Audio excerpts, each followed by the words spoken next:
we wake up one day and decide that this is the last day and I'm going to change my life completely. We set these goals, we make these plans, and we stick to it for 3 days. And then after that, we're back to the person that we were before.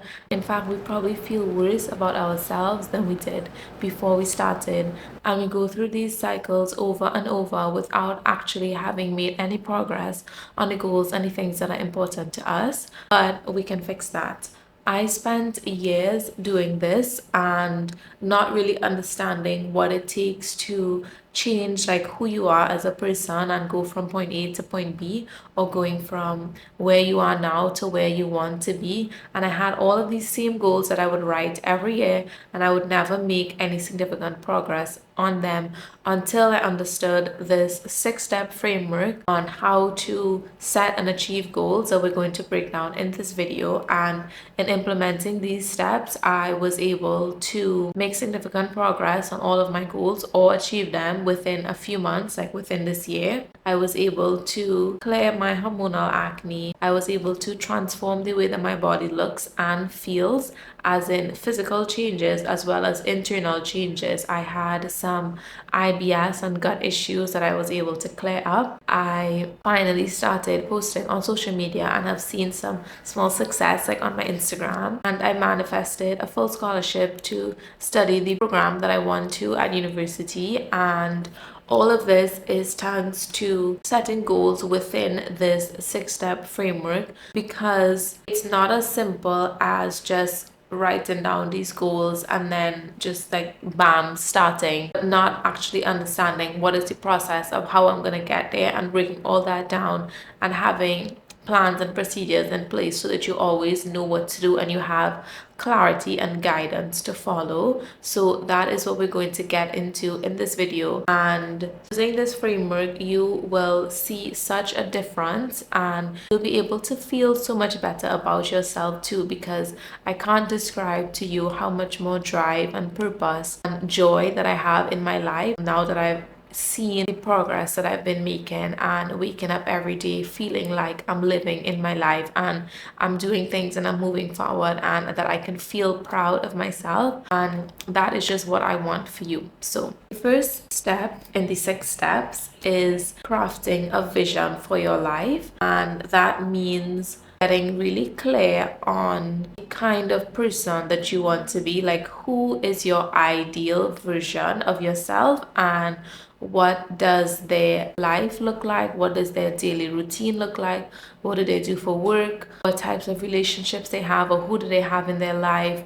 What do they eat? What does their body look like? How do they react to situations? What their values are? How they feel about themselves? And just in general, it's getting a really clear picture on who you want to be, who is that version of yourself. And this is something that you want to write down. You want to take some time to like slow down, settle your mind, and actually write out the version of yourself, and how does it feel for you to be in that space. So you do want to get really detailed, but there's no specific guidelines on how this should look, so you don't have to answer any specific questions. Just think about, well, the version of me that I would feel proud of, like what is the most ideal that I'm looking for, that I will wake up and feel really good about myself in this space, in this way. And write that down, whatever comes to mind, whether it's about, like we said, your body, your daily routine, your career. It doesn't matter which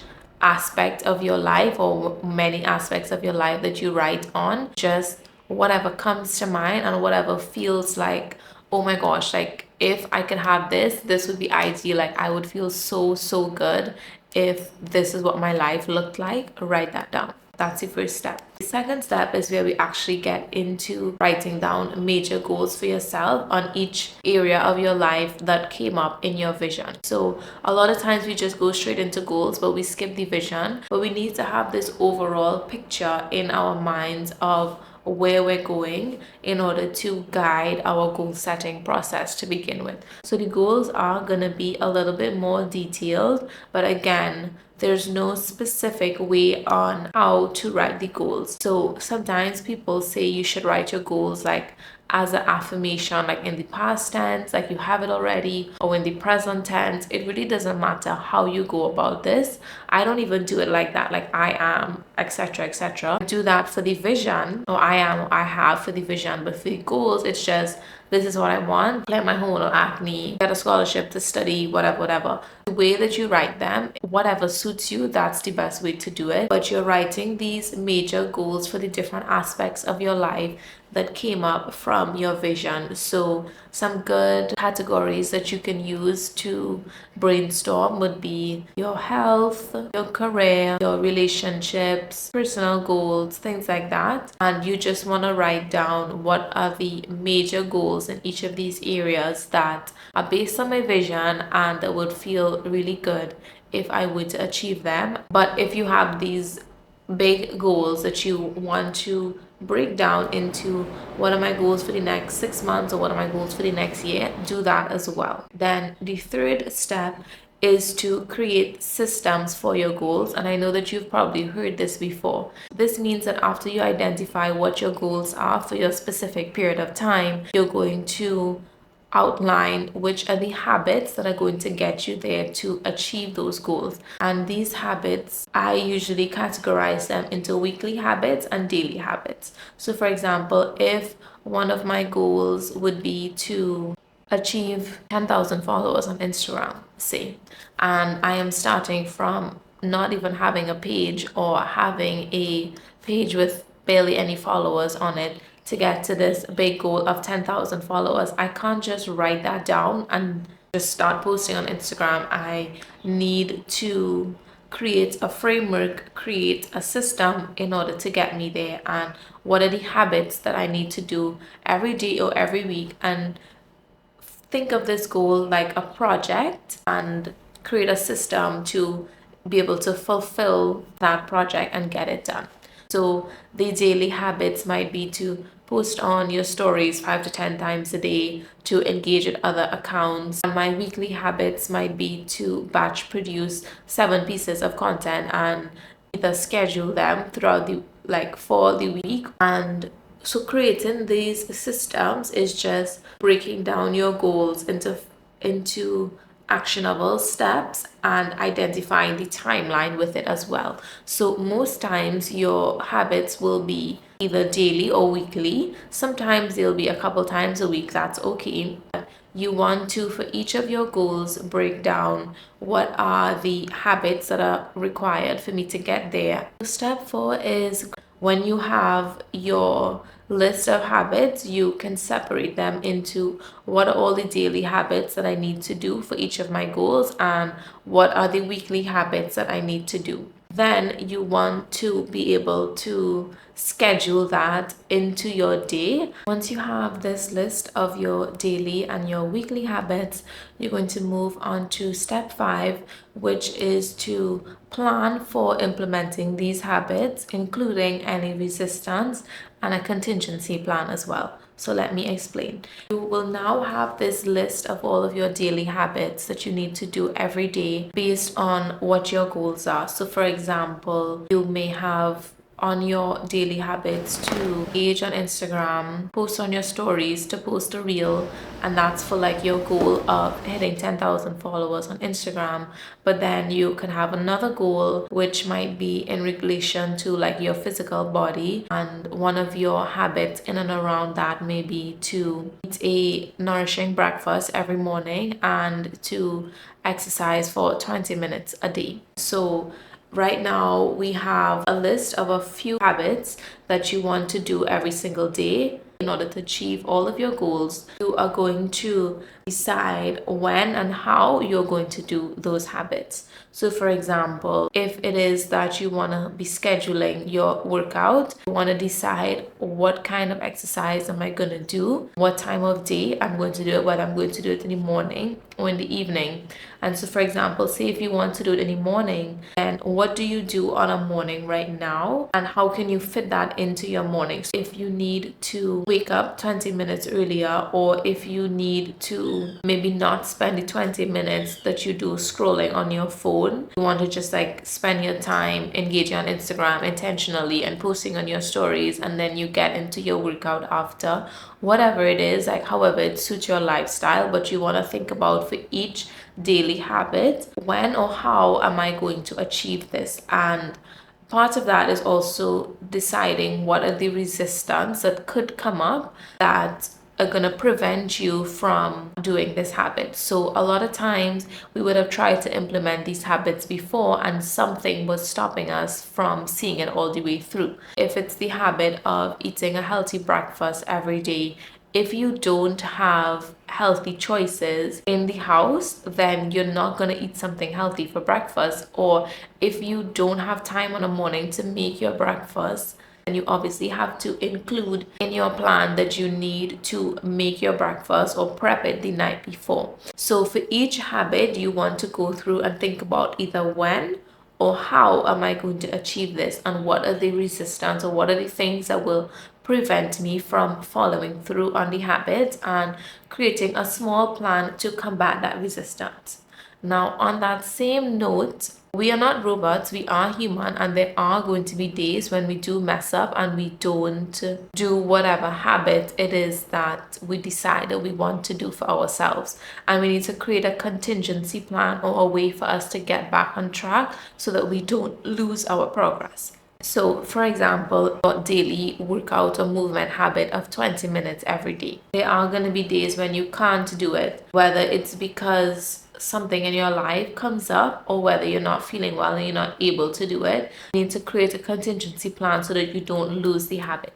For example, if you're someone who menstruates, then you can pick a like yoga for period pain or Pilates for like when you're menstruating. There are lots of videos like that on YouTube, and you can choose one of those like beforehand and say, okay, well, when I'm menstruating, then I'm gonna do that video. Or when I'm menstruating, I'm gonna lie down on my bed for 20 minutes and do some stretches that feel really comfortable, and it feels like it eases my pain and my discomfort. So I'm gonna keep that habit up in a different way.